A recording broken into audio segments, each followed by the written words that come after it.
அனைவருக்கும் இந்த காலை வணக்கத்தை தெரிவித்துக் கொள்கிறேன். என்னோட ஸ்டோரி ரொம்ப பெருசு. குரூப் 4 இப்போ குரூப் 2 எல்லாம் ரொம்ப பெருசு. ஒரு டேரக்டர் என்ன பண்ணிடலாம், படம் எடுத்துடலாம், அந்த அளவுக்கு போவோம். ரொம்ப வெளியிலேருந்து அரை மணி நேரம் பேசலாம், 1 மணி நேரம் பேசலாம்னு எல்லாம் சொல்லி அனுப்புகிறாங்க. ஆனால் அவங்க டைம் பார்த்துக்கிட்டே இருப்பாங்க. சரி, அதனால் முடிஞ்ச அளவுக்கு ஒரு 1/4 மணி நேரம் அப்படிங்கிறது அதிகம், 10 நிமிஷம் அப்படிங்கிறத வச்சு நான் பேசிக்கிறேன். அப்பா அம்மா விவசாயம் தான், எல்லாமே வில்லேஜ் தான், சாத்தான்குளம். இந்த சாத்தான்குளம் பேரை கேட்டோன்னே இன்டர்வியூவில் முதல்ல நம்மளை கேள்வி கேட்டது அதான். சுகேஷ் சார் சொல்லி அனுப்புனதே அதான். நான் இன்டர்வியூ வரைக்கும் போயிட்டு அதில் 24 மார்க் போட்டிருந்தாங்க. இங்கே 3 இன்டர்வியூ தான் அட்டன் பண்ணேன். 3 இன்டர்வியூலையும் 24 மார்க் தான். அந்த மார்க் தான் அப்படியே அங்கே ரிஃப்ளெக்ட் ஆகிருக்கு. கூட ஒரு லெவல் நான் எடுத்திருந்தேன் அப்படின்னா பிசி பிஎஸ்டிஎம்மில் நான் தான் ஃபஸ்ட்டு. நான் உள்ள வேக்கண்ட் எடுத்திருப்பேன். அது வாய்ப்பு இல்லாமல் பழையபடி என்ன ஆகிட்டு, நான் இன்டர்வியூலையும் திரும்ப என்ன ஆகிட்டு, இன்டர்வியூ மார்க்கை கட் பண்ணோன்னே நம்ம ஆள்கோல் 4 பேர் உள்ளே வந்து நாங்கள் கொஞ்சம் வந்துக்கிறோம் ஐயா அப்படின்னு சொல்லி உள்ளே எனக்கு முன்னாடி இடம் பிடிச்சி திரும்ப முனிசிபல் கமிஷனர் போஸ்ட்டு அங்கே எட்டி பார்த்தா அங்கே 2 அவங்க எடுக்க, இங்கே எட்டி பார்த்தா இங்கே லோக்கல் ஃபண்ட் ஆடிட்டு அங்கே 2 பேர் எடுக்க, கடைசியில் எனக்கு இந்த அறநிலைத்துறை ஆடிட்டிங்கில் இருந்து அதில் நீங்கள் என்ன அசிஸ்டன்ட் இன்ஸ்பெக்டர் தானே, நான் இன்ஸ்பெக்டரு அப்படின்னு சொல்லி இந்த அறநிலைத்துறையில் நான் ஆடிட் இன்ஸ்பெக்டர் போஸ்டிங் எடுத்திருக்கேன்.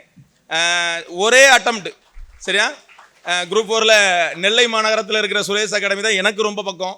ஏன்னா படிக்கிறதுக்கு தொலைவு, நேரம், இடம் எல்லாமே அவசியம். அதனால் நான் தூத்துக்குடி அகாடமி ரொம்ப நல்லாயிருக்கும் எல்லாமே சொல்லுவாங்க.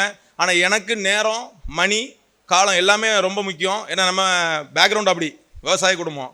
அப்போ சுரேஷ் அகாடமியில் குரூப் 4 எல்லாமே ரொம்ப ஹார்ட் ஒர்க் பண்ணி எல்லாம் முடிச்சு சென்னையில் சைட் இன்ஜினியராக இருந்தவன் நான் 2 வருஷம் சிவிலும் முடிச்சுட்டு என்னுடைய கல்லூரி மாணவி நண்பர் நீ நல்லா படிக்கிற பையன் எதுக்கடா போய் கஷ்டப்படுற, சுரேஷ் அகாடமிக்கு படி.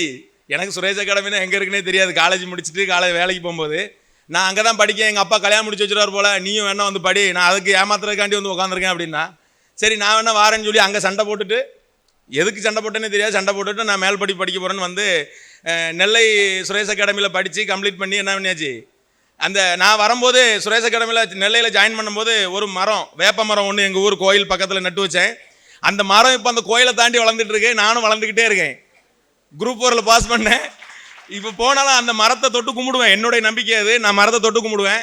நீ எப்படி வளர்ந்து எல்லாத்துக்கும் ஆதரவாக இருக்கிற மாதிரி நானும் வளர்ந்துக்கிட்டே இருக்கணும். குரூப் 1 தாண்டி போகிற அளவுக்கு போகணும். நானும் எல்லா ஹெல்ப்பும் பண்ணணும் எல்லாருக்கும்னு சொல்லி சாத்தான்குளத்தில் ஒரு இளம் முன்னோடிகள் சங்கம்னு சொல்லி ஒரு பழைய மாணவர்கள் சேர்ந்து நாங்கள் டீச் பண்ணுறோம். சரி, அதில் பண்ணுறோம். இருந்தாலும் போதிய ஸ்பெசிலிட்டி கிடையாது. அதனால் நான் என்ன பண்ணுறதுன்னா குரூப் 2 குரூப் 1க்குலாம் நான் சுரேஷ் அகாடமி நான் ரெஃபர் பண்ணுவேன் எங்கள் பசங்களுக்கு. ஏன்னா இங்கே இருக்கிற அக்காமடேஷன் அங்கே இருக்காது. ரொம்ப ரூரல் ஏரியா பிள்ளைகள். அதனால் ரொம்ப வழிகாட்டுதலாக தான் இருக்காங்க. மொத்தத்தில் ஒரு 10 டெஸ்ட் தான் போட்டிருப்பேன். அதுலேயும் 2 டெஸ்ட் பார்த்து எழுதி தான் கம்ப்ளீட் பண்ணி கொடுத்தேன். ஓப்பனாக சொல்லணும் இல்லையா, ஏன்னா அப்போ தான் தெரியும். ஏன்னா சில விஷயங்கள் ஓப்பனாக சொன்னால் தான் இது செய்யணும் செய்யக்கூடாதுங்கிறது மாணவர்களுக்கு புரியும். 2-3 டெஸ்ட்டு ட்ரெயினை பிடிக்கணும் அப்படின்னு சொல்லி பார்த்து எழுதி கொடுத்துட்டு கம்ப்ளீட் பண்ணிட்டு வந்துடுவேன். எனக்கு ஒரு பதட்டம், குடும்பம் குழந்தைகள்னு ஆகிட்டு 2021 மேரேஜ் ஆயாச்சு. கொரோனா டைமில் எங்கள் அப்பா சொன்னார், நீ மட்டும்தான் போய் கல்யாணம் முடிக்க வேண்டியிருக்கும், என்ன கூட உள்ளே விட மாட்டாங்க, வண்டியில் போகக்கூடாதுன்ட்டாங்க. எந்த சொந்தக்காரங்களும் இல்லாமல் எனக்கு மேரேஜ் ஆச்சு. எந்த சொந்தமும் இல்லாமல் 300 400 பத்திரிக்கை 500 பத்திரிக்கை அடித்து 100 பத்திரிக்கை தான் அப்பா கொடுத்தாரு. சூழ்நிலை அப்படி. குரூப் 4 பாஸ் பண்ணியாச்சுன்னு சொல்லி ஒரு கவர்மெண்ட் வேலை கிடைச்ச பிறகு ஒரு கல்யாணம் ஆகும்போது எப்படி இருக்கும் அந்த சூழ்நிலை. 3 அண்ணன், நான் 1 4, தம்பி 5வது, தங்கச்சி 6வது. எங்கள் அப்பா ஒவ்வொருத்தனையும் கரை சேர்த்து எல்லாம் கல்யாணம் முடித்து எல்லாம் பண்ணுறதுக்குள்ளே எங்கள் அப்பா இப்போ 61 வயசு ஆகிட்டு. அவருக்குன்னு எதுவுமே செய்யலை. ஆனால் இப்போ எல்லாரும் மாதம் 10,000 ரூபா எங்கள் அப்பா கொடுப்போம். 5 பேரும் ஆளுக்கு மாதம் 10,000 ரூபா கொடுப்போம். எங்கள் அப்பாவோட மாத வருமானம் 50,000. இப்போ யாராவது கேட்டால் கொடுத்துருவார். 2,000 ரூபா வேணுமா இருந்தா பிறகுதா, ஒன்றும் பிரச்சனை இல்லைன்றார். ஏன்னா எங்களை நம்பி எங்கள் அப்பா என்ன பண்ணுவார், என்ன வேணாலும் யாருக்கு வேணாலும் வாக்குறுதி கொடுப்பாரு, நிறைய விஷயங்கள் இல்லாதவங்களுக்கு கொடுப்பாரு. அப்போ 5 பிள்ளைகள் 6 பிள்ளைகளை பார்த்துருக்கேன். ஊருக்குள்ளே எல்லாம் போலீஸ் அப்படி இப்படின்னு எல்லாம் அப்படி சீனு காமிச்சிட்டு மீசையெல்லாம் மறிக்கிட்டு எல்லாம் அவங்கவுங்க ஸ்டைல் பண்ணும்போது ஒரு பிரச்சனைன்னு அவங்க போலீஸு அவங்கவுங்க சப்போர்ட்டு எல்லாம் வரும்போது நம்ம அப்பாவுக்கு ஒரு பின்னடைவு.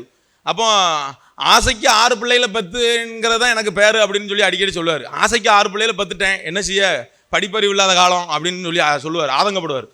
அப்போ எனக்கு அது ஒரு இது எல்லா பிள்ளைகளும் இல்லைன்னு சொல்லி நம்ம இப்போ ஒரு கவர்மெண்ட் வேலைக்கு படிக்கணும்னு சொல்லி தான் அந்த நேரம் பார்த்து என் ஃப்ரெண்டு ஃபோன் பண்ணி நான் குரூப் 4 பாஸ் பண்ணி எங்கள் அப்பாவுக்கு ஒரு பெருமை.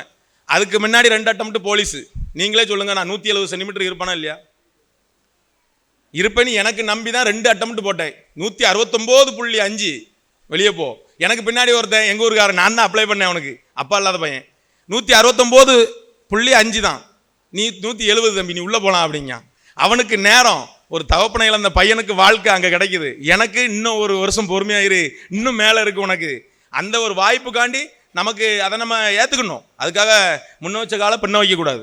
எங்கள் அப்பாட்ட போலீஸு கிடைக்கல அப்படின்னோடனே வாய்ஸு ரொம்ப வெக்ஸ் ஆகி எங்கள் அப்பாட்ட கிரவுண்டில் இருந்தே பேசுகிறேன். வெளியே கூட போகல, 3 மணி நேரம் உட்காந்து இருந்துட்டு கையெழுத்து வாங்கிட்டு வெளியே அனுப்பிட்டாங்க, ஹைட் இல்லைன்னு.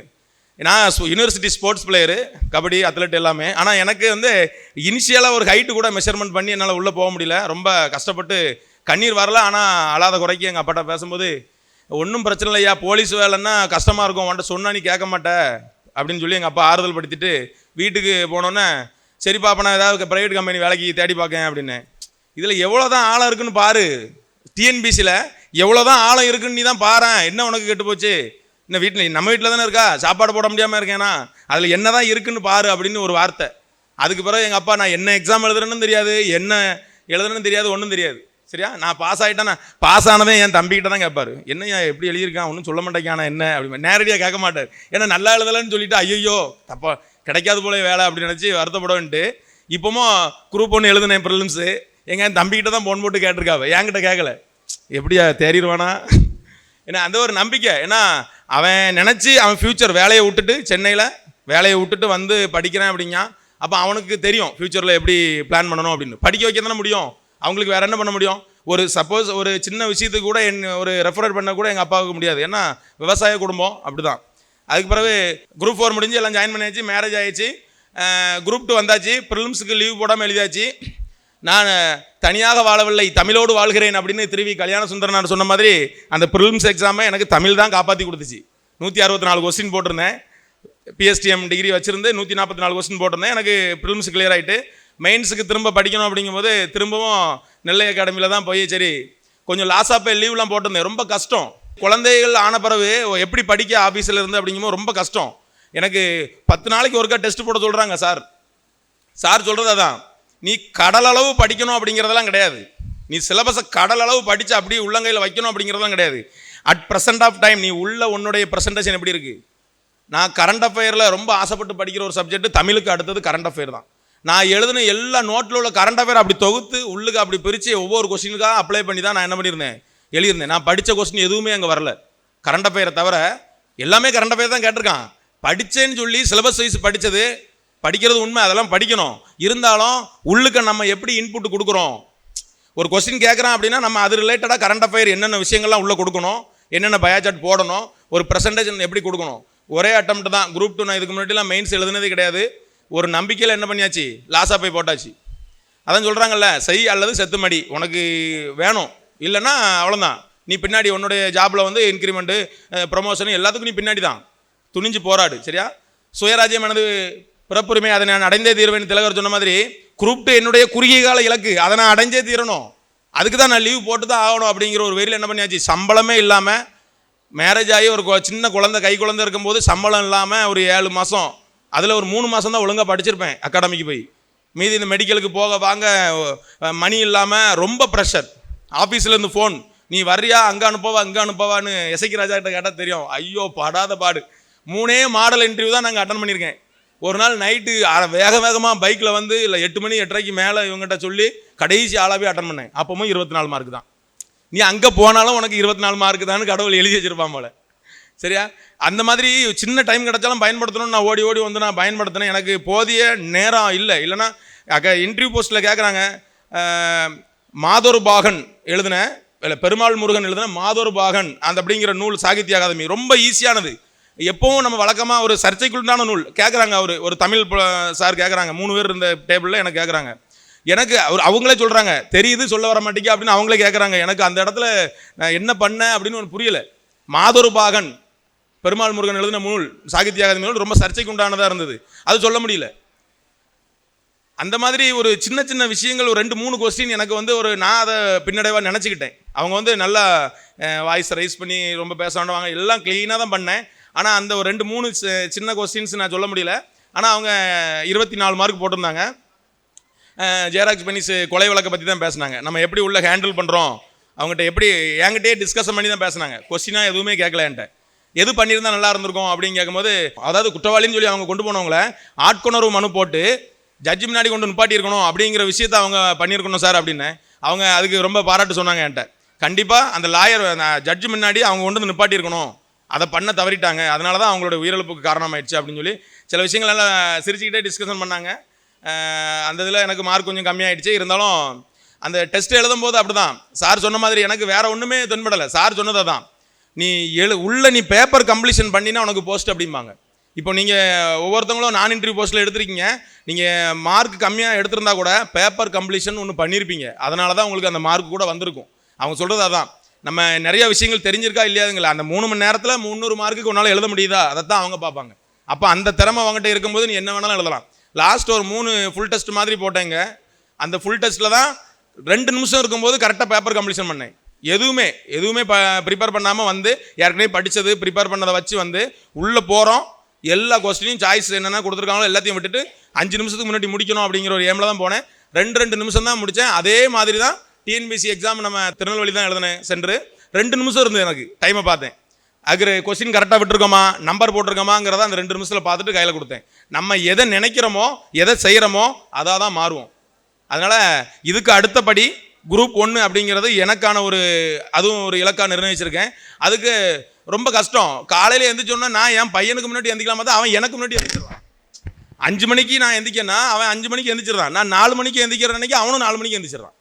நைட்டு அவன் தூங்குறது 10 மணி ஆனால் நான் 10 மணிக்கு மேலே உட்காந்து நல்ல நாள்லேயே 10 மணிக்கு மேலே நான் படிக்க மாட்டேன். காலையில் 3 மணிக்கு கூட எந்திரிச்சிருவேன். ஆனால் நைட்டு 10 மணிக்கு மேலே நான் படித்ததே கிடையாது. அதனால் ரொம்ப கஷ்டமான ஒரு சூழ்நிலை தான். ஆனால் அதை நமக்கு அச்சீவ் பண்ணணும் அப்படிங்கும்போது என்ன பண்ணணும், சில சாக்ரிஃபைஸ் பண்ணணும். என்னுடைய மனைவி குழந்தைகள் நான் இப்போ வர சொல்கிறேன். ஏன்னா முன்னோட்டியே வர வச்சா என் பையன் எங்கே ரொம்ப டிஸ்டர்ப் பண்ணுவான். அவளுக்கு அது சிரமமாக இருக்கும், உங்களுக்கு சிரமமாக இருக்கும், எனக்கே சிரமமாக இருக்கும். அது அதனால தான் அவர்களின் குடும்பத்தினரை மேடைக்கு வரும்படி அன்புடன் கேட்டுக்கொள்கிறேன். ரொம்ப சப்போர்ட், ரொம்ப சப்போர்ட்டு. அவனை தூங்க வச்ச பிறகு போய் படிங்க அப்படின்ட்டு டோரை சாத்திட்டு அதுக்கு ஒரு ரூம் வச்சுருக்கோம், அவனுக்கு வெளிச்சம் தெரியக்கூடாது அப்படின்ட்டு.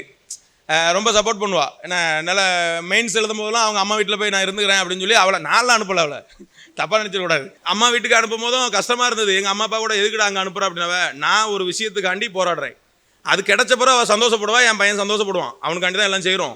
அப்போ அது கிடைக்கணும்னா ஒரு 20 நாள் 30 நாள் 1 மாதங்கிறது அந்த டிஸ்டன்ஸ் இருந்தால் தான் அது கிடைக்கும் போது ரொம்ப மகிழ்ச்சியாக இருக்கும். இப்போ அவள் மகிழ்ச்சியாக தான் இருக்கா. என்ன அவள் பேச விட்டு 1 மணி நேரம் பேசுவா, நீங்கள் டென்ஷன் ஆயிரு வேண்டாம்.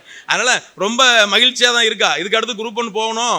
இந்த ப்ரிலிம்ஸு கூட ரொம்ப ரொம்ப டைம் கம்மி, எனக்கு படிக்கிறதுக்கே சுத்தமாக நேரம் இல்லை. நானும் அந்த இங்கே ரொம்ப நெருங்கிய சுகேஷ் சாருக்கு ரொம்ப நெருங்கிய நண்பர் முறையில் நம்ம இசைக்கிறாஜா, நானும் அவனும் ஒரே ஆஃபீஸில் வேலை பார்க்கோம், எட்டயபுரம் டவுன் பஞ்சாயத்தில். அவனுக்கு தெரியும் ஆஃபீஸில் எவ்வளவு கிரிட்டிக்கல் சுச்சுவேஷனில் நாங்கள் வந்து படித்தோம். அவனும் இருக்கான், இப்போவும் இருந்துகிட்டு இருக்கோம். நான் ரிலீவ் ஆகணும், எனக்கு மதுரையில் ட்ரைனிங் போடுற மாதிரி இருக்குது. எனக்கு இன்னும் 2 நாளில் நான் ரிலீவ் ஆகணும். எப்படி ரிலீவ் ஆகனே தெரியல. அவள் ஒவ்வொரு ஆஃபீஸரும் மீட்டிங் போயிட்டாங்க, அங்கே போயிருக்காங்க இங்கே போயிருக்காங்க. நம்ம இதெல்லாம் அவங்க கிட்ட போய் என்ன செய்ய முடியாது, சொல்ல முடியாது. அதனால் 31ஆம் தேதி எங்களை மதுரையில் வந்து ரிப்போர்ட் கொடுக்க சொல்லியிருக்காங்க. நான் போய் கொடுத்துட்டு திரும்ப 1 நாள் 2 நாளில் நான் ரிலீவ் ஆகிட்டு வரேன்னு சொல்லி காலில் கையில் விழுந்தா தான் இந்த வேலையை பெர்மனெண்ட் ஆக்க முடியும். இப்படி சூழ்நிலைகளில் நம்ம குரூப் 1 எழுதியிருக்கிறேன். ஆனால் இது கிடைக்காம இருந்தால் கூட நான் வருத்தப்பட மாட்டேன். ஏன்னா என் டீம் இருக்காங்க, எனக்கு என்ன பெரிய டீம் இருக்குது. இந்த டீமை வச்சுட்டு நான் குரூப் 1 கண்டிப்பாக பாஸ் பண்ணிடுவேன். எங்கள் அப்பா அம்மாவை பற்றி எதுவும் சொல்லலைன்னு நினைக்காதீங்க. எங்கள் அப்பா அம்மாவை நான் இன்றைக்கி கூப்பிட்டு வர முடியல. ஏன்னா எங்கள் அப்பா வந்து இந்தமாதிரி பொது மேடைகளில் வந்து அதிகமாக மேடையில் நிற்க ஆசைப்பட மாட்டாங்க. இருந்தாலும் எதேச்சியாக நான் வந்தது தான். என்னால் இன்றைக்கும் வர முடியாத சூழ்நிலை தான். ஏன்னா ரிலீவ் எப்படி ஆகலாம், எங்கே போய் யாரை பார்க்கலாம்னு நான் திங்க் பண்ணிட்டு இருந்தேன். சார்கிட்ட கூட நான் சொல்லலை திருநெல்வேலிக்கு வர முடியல சார் அப்படின்னு. அவங்களும் ஃபோன் பண்ணி வீட்டுக்கு அனுப்பி வச்சிடறோம் அப்படின்னாங்க. இவன் தான் ஃபோன் பண்ணி, இசைக்கராஜா தான் ஃபோன் பண்ணி, நீ வாயா சாரை பார்த்து பேசிட்டு போ, என்றைக்குமா வந்து பார்க்க போகிற அப்படின்னு சொன்னோன்னே நான் என்ன பண்ணேன், சரி அப்போ நான் வரேன்னு சொல்லி சார்கிட்ட இன்ஃபார்ம் பண்ணிவிட்டு நான் வந்திருக்கேன். அதனால் இதுக்கு அடுத்தும் நம்ம அந்த முயற்சி தொடரும். எவ்வளோக்குள்ளே முயற்சி பண்ணுறோமோ சில விஷயங்களை கொஞ்சம் தியாகம் பண்ணால் தான் என்ன பண்ண முடியும், அச்சீவ் பண்ண முடியும். கண்டிப்பாக குரூப் 1 இதே மாதிரி அச்சீவர் ஸ்பீச்சில் நான் வந்து பேசுவேன் அப்படிங்கிற நம்பிக்கையில் வாய்ப்புக்கு நன்றி கூறி விடைபெறுகிறேன். எங்கள் அப்பா அம்மா எங்கே இருந்தாலும் இந்த வீடியோவை பார்ப்பாங்க, அப்போ தெரியும். ஏன்னா 5-6 பிள்ளைகளை பற்றி படிக்காதவங்க 2 பேருமே அப்படித்தான். 6 பிள்ளைகளையும் பற்றி ஒவ்வொரு பிள்ளைகளையும் கரை சேர்த்து 2 பேருக்கு மளிகை கடை வச்சு கொடுத்து, அவங்களில் ஒரு மளிகை கடை வச்ச பையனை பார்க்க முடியலன்னு எங்கள் அம்மா மெனக்கட்டு எங்கள் அப்பாவை ஒத்தையில் வீட்டில் வச்சுட்டு இப்போ ஒரு மாதமாக எங்கள் அம்மா ஊரில் இருக்காங்க. அப்படிங்கும்போது நான் அவங்க எவ்வளோ தியாகம் பண்ணுறாங்க. அப்பா வீட்டில் ஒத்தையில் இருந்தாலும் பரவாயில்ல, வீட்டுக்காரர் ஒத்தையில் இருந்தாலும் பரவாயில்ல, என் பிள்ளை அங்கே கஷ்டப்படுறான் மளிகை கடையில் அப்படின்னு எங்கள் அம்மா கிளம்பி போயாச்சு. அப்படிங்கும்போது சில தியாகங்கள் பண்ணாதானே ஒரு சில வேலை சந்தோஷப்படுத்த முடியும். அந்த மாதிரியான தியாகங்கள் தான். அதனால் எங்கள் அப்பா அம்மாவுக்கு தான் நான் சொல்லாலும் சொல்லாட்டனாலும் என் மனசுலையும் சரி எப்போவுமே வாழ்ந்துட்டு தான் இருப்பாங்க. மனதளவுலையும் சரி எப்போவுமே நான் அவங்களுக்கு நன்றி கடன் மட்டும் தான் இருப்பேன். கடைசி காலம் வரைக்கும் அப்பா அம்மாவை பார்க்கணுங்கிற ஒரு எண்ணம் மனசுக்குள்ளே இருக்குது. அதனால் சபையில் சொல்லலையே, ரொம்ப நேரம் அவங்கள பற்றி பேசலையே அப்படிங்கிற வருத்தம் எனக்கு இல்லை. எனக்கு அவங்க தெரியும். அதனால் இப்போவும் அந்த குரூப் ஒன்று எப்படி எழுதியிருக்கான்னு எங்கள் தம்பிக்கிட்ட ஃபோன் போட்டு கேட்கும்போது எனக்கு தெரியும், எங்கள் அப்பா இன்னும் எவ்வளோ மோட்டிவேஷனில் இருக்காரு, என்னை படிக்க வைக்கணும்னு ஆசைப்படுறாரு என்ன அப்படிங்கிறது எனக்கு தெரியும். அதனால் அவங்களுக்கு அந்த குரூப் ஒன்று நான் வெற்றிக்கு அணுகியாக்குவேன். சுரேஷ் அகாடமியில் உள்ள எல்லா ஸ்டாஃபை பற்றியும் தனித்தனியாக பேச வேண்டிய அவசியமே கிடையாது. ஏன்னா எல்லாரும் ஒவ்வொரு விஷயத்திலும் எனக்கு உதவி பண்ணியிருக்காங்க. எனக்கு கிடைச்ச டைமில் அவங்கள நான் பயன்படுத்தியிருக்கேன், நெல்லையிலையும் சரி இங்கேயும் சரி. அதனால் சுரேஷ் சாரோட டீமுங்கிறது அது ஒரு ஃபேமிலி. சுரேஷ் அகாடமிங்கிறதோட சுரேஷ் ஃபேமிலி அப்படின்னு தான் நம்ம சொல்லணும். அந்த ஃபேமிலியில் எல்லாருக்குமே முக்கிய பங்கு இருக்குது. ஏன்னா யார் யாருன்னு தனித்தனியாக நான் பேர் எல்லாம் சொல்லிகிட்டே இருந்தேன்னா ரொம்ப நேரம் ஆகும். அதனால் அவங்களுடைய எஃபெக்ட்டு என்னை குரூப் 2ல் இந்த அறநிலைத்துறையில் ஆடிட் இன்ஸ்பெக்டர் ரேஞ்சுக்கு வரைக்கும் உயர்த்தி கொண்டு வந்திருக்கு. எல்லாருக்கும் நன்றி. என்னுடைய குடும்பம் சார்பாக நான் நன்றி தெரிவிச்சுக்கிறேன். வாழ்த்துக்கள். நன்றி. சுரேஷ் IAS அகாடமி, வெற்றியின் முகவரி.